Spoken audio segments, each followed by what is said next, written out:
Welcome. आपके लिए बहुत इंपॉर्टेंट है इस चीज़ को समझना। इसका लिंक जो है एग्जैक्ट लिंक मैं आपका डिस्कॉर्ड में शेयर कर दूंगा, बल्कि अभी साथ ही साथ इसको लिंक को जो है मैं शेयर भी कर देता हूँ। डिस्कॉर्ड के अंदर जब आप जाएंगे ना, तो आपको ये एडवांस ट्रेडिंग वाले सेक्शन में ये मैंने लिंक शेयर कर दिया है, तो आप इस लिंक को देख भी सकते हैं। ठीक है, ये वीडियो भी आपको थोड़ी देर में मिल भी जाएगी।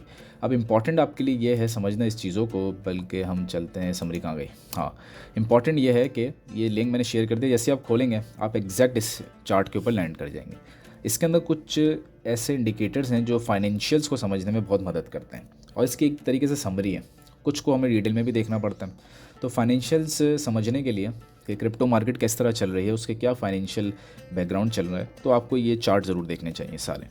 स्टार्ट करते हैं हम। ये लिखा हुआ ना एक्सचेंज, इस पर लिखा है एक्सचेंज रिजर्व। अब देखें इधर लिखा है कि रिजर्व जो है वो इंक्रीज़ हो रहे हैं। अब ये लास्ट एक दिन की बात हो रही है सिर्फ। और जब भी एक्सचेंज के रिजर्व इंक्रीज़ हों, इसका मतलब समझें ज़रा गौर से। एक्सचेंजेस के पास अपना पैसा कम होता है, बल्कि आपने मिसाल के तौर पे $10,000 की बाइंग की है बाइनेंस के ऊपर। अब बाइनेंस आपके जो 10,000 है ना, मिसाल के तौर पे आपने 10,000 के कार्डानो ख़रीद लिए कॉइन्स, तो एक्सचेंज क्या करेगा बाइनेंस कि वो 10,000 के कार्डानो शो करेगा कि वो उसके अपने रिज़र्व हैं, उसके अपने रिज़र्व्स हैं।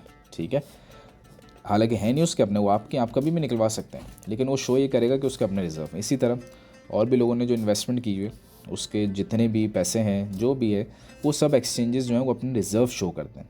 तो जब आप देखेंगे एक्सचेंजेस पे रिज़र्व ज़्यादा हो रहे हैं, इसका मतलब क्लियरली ये होता है कि लोग जो हैं अपने वॉलेट से कॉइन्स को निकाल कर एक्सचेंजेस पे ला रहे हैं, और इसका मतलब है कि वो एक्सचेंजेस पे बेचेंगे। कोई भी एक्सचेंजेस पे रखने के लिए नहीं लाता। जो बड़े इन्वेस्टर्स होते हैं, लॉन्ग टर्म इन्वेस्टर्स होते हैं, वो अपने कॉइन्स को रखते हैं या तो ऑनलाइन वॉलेट में, या तो फिर रखेंगे वो अपने दूसरे वॉलेट्स में, यानी कि कोल्ड वॉलेट में रख लेंगे। वो कभी भी एक्सचेंजेस पे सेव नहीं करते।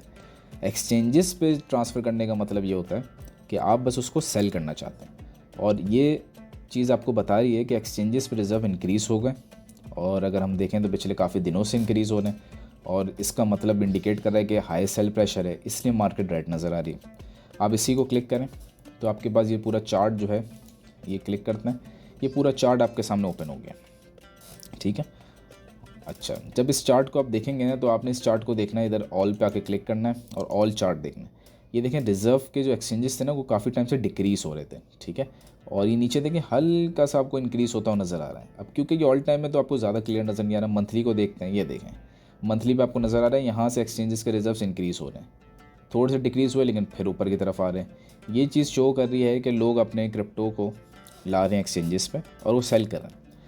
तो इस चार्ट को आप ज़रूर मॉनिटर किया करें, बेशक वीकली पे किया करें, कि जब ये आपको डिक्रीज़ करता हुआ नज़र आए, आप समझ जाएं कि लोग एक्सचेंजेस से अपने क्रिप्टो को वापस निकाल रहे हैं, जिसका मतलब है प्राइस इंक्रीज़ होगी हर कॉइन की, क्योंकि अब कॉइन्स की सप्लाई कम हो जाएगी। ठीक है, डिमांड एंड सप्लाई का कॉन्सेप्ट है इसके अंदर कम्प्लीटली। अब ज़रा हम इसको बंद करते हैं, इन चीज़ों को भी हटाते हैं। अब ज़रा देखते हैं सेकंड चार्ट पे। सेकंड चार्ट आपको बता रहा है ऑन चेन इंडिकेटर्स। अब ऑन चेन इंडिकेटर्स में अगर आप देखें ना, net unrealise profit and loss, तो ये जो है ये मॉडरेटली अनरियलाइज प्रॉफिट है। इसका मतलब है कि बहुत से आपके जो लॉन्ग टर्म होल्डर्स हैं, और इसके आगे जो लिखा है ना एंग्जाइटी फेस, बहुत से लॉन्ग टर्म होल्डर्स हैं, उन्होंने अभी तक होल्ड किया हुआ है, लेकिन वो थोड़ा एंग्जाइटी फेस में आ चुके हैं। एंग्जाइटी फेस वो होता है कि जब उनको लॉसेस होना तो शुरू हो जाए, बट वो लॉस को रियलाइज़ ना कर रहा हूँ, बेयर ना कर रहा हूँ। अब ये रियलाइज्ड ये होता है, अनरियलाइज्ड और रियलाइज्ड में फ़र्क है कि मिसाल के तौर पर आपने कोई लॉन्ग की पोजीशन ओपन करी और अब आप आए हैं -$100 लॉस में, लेकिन जब तक आप उसको क्लोज नहीं करेंगे वो लॉस आपका होगा नहीं, वो सिर्फ अनरियलाइज्ड लॉस शो होगा। तो इसी तरह ये बहुत से जो लॉन्ग टर्म ट्रेडर्स हैं वो अनरियलाइज्ड लॉसेस में हैं, बट मॉडरेटली ये शो करता है कि उन्होंने थोड़े से लॉसेस को बेयर कर लिया, और एंग्जाइटी फेस शो कर रहा है कि अभी भी उन्होंने होल्ड किए हैं काफ़ी सारे। बाकी इन दो को हम बाद में डिस्कस करेंगे कभी, हालांकि SOPR को शायद मैंने डिस्कस भी किया एक आध वीडियो में, तो आप देखिएगा। सेंटिमेंट अगर हम देखें तो जो US इन्वेस्टर्स हैं उनका बाइंग प्रेशर आ रहा है, यानी कि काफ़ी सारे इन्वेस्टर्स हैं वो बाई कर रहे हैं। तो मार्केट का जो सेंटिमेंट है ना कॉइन बेस्ड प्रीमियम, तो वो थोड़ा बाइंग की तरफ है, बट US बेस्ड, ये भी अच्छा है। अगर आप देखें तो कोरियन रिटेल्स, उनका बाइंग प्रेशर है, लेकिन रिटेल से ज़्यादा इन्वेस्टर्स का बाइंग प्रेशर इंपॉर्टेंट होता है। बाकी RSI और स्टोकेस्टिक RSI फ़िलहाल न्यूट्रल है, वो आप चार्ट्स पे भी देख सकते हैं, ट्रेडिंग व्यू वगैरह पे। डेरिवेटिव्स को देखें अगर, तो फंडिंग रेट ये इंडिकेट कर रहा है कि लॉन्ग जो सेंटीमेंट है ना लोगों का वो डोमिनेंट चल रहा है, मतलब लोग ज़्यादातर लॉन्ग्स पोजीशन ओपन कर रहे हैं, तो डोमिनेंट है, ठीक है। जबकि ओपन इंटरेस्ट को देखें तो ओपन इंटरेस्ट डिक्रीज़ होना शुरू हो गया। ओपन इंटरेस्ट होता है कि कितनी पोजीशंस आप लोगों ने खोली हुई हैं फ्यूचर्स में। जब फ्यूचर की पोजीशन इंक्रीज़ होना शुरू हो जाए लोगों की, तो ओपन इंटरेस्ट भी इंक्रीज़ होता है, और जब फ्यूचर की पोजीशन लोग बंद करना शुरू कर दें लॉसेस में, तो ओपन इंटरेस्ट डिक्रीज़ होना शुरू हो जाता है। तो ओपन इंटरेस्ट जो है वो डिक्रीज़ हो रहा है, तो यहाँ से पॉसिबल ट्रेंड रिवर्सल के चांसेस हैं, ठीक है। अब हम थोड़ा और नीचे आते हैं, कुछ और चीज़ों को देखते हैं। फ्यूल मल्टीपल अगर आप देखें तो फ्यूल मल्टीपल आपको इंडिकेट कर रहा है कि माइनर्स यानी कि जो बिटकॉइन माइन कर रहे हैं, तो उनका जो रेवेन्यू है ना वो थोड़ा मॉडरेट रेंज में, वो क्योंकि वो होना भी कम से कम है और उनका रेवेन्यू उनको ज़्यादा नहीं मिल रहा है फ़िलहाल। अच्छा, अगर हम SOPR को देखें तो SOPR है कि ये बताता है कि इन्वेस्टर्स सेल कर रहे हैं कि बाय कर रहे हैं। फ़िलहाल SOPR देखें एग्जैक्ट 1 के बिल्कुल पास है, 0.99। 1 से ऊपर जब होता है ना तो वो होता है प्रॉफिटेबल, और 1 से नीचे होता है लॉस के लिए। यानी कि इसको ओपन करते हैं, बहुत इंपॉर्टेंट चार्ट है ये SOPR का। आप इन सब चीज़ों को गौर से देखिएगा, ये सब चीज़ें आपको बाकी जगहों पे नहीं मिलेंगी, पब्लिकली नहीं मिलेंगी। अच्छा, ये वैल्यू देखें इस वक्त 0.99 समथिंग पे चल रही है। जब ये वैल्यू हो ना 1 से ज़्यादा, तो इसका मतलब होता है कि आपके जो इन्वेस्टर्स हैं वो प्रॉफिट में हैं, ठीक है। और जब ये वैल्यू हो जाए ना 1 से कम, तो मतलब होता है कि इन्वेस्टर्स लॉस में है। लेकिन इस वक्त आप एग्जैक्ट बीच में ट्रैप हो गए, ना प्रॉफिट में ज़्यादा ना ज़्यादा लॉस में। तो इसको आप थोड़ा सा मॉनिटर करें कि अगर तो ये आपको ऊपर की तरफ जाता हुआ नज़र आता है, आप इसके लिए डेली या वीकली चार्ट खोल लीजिए।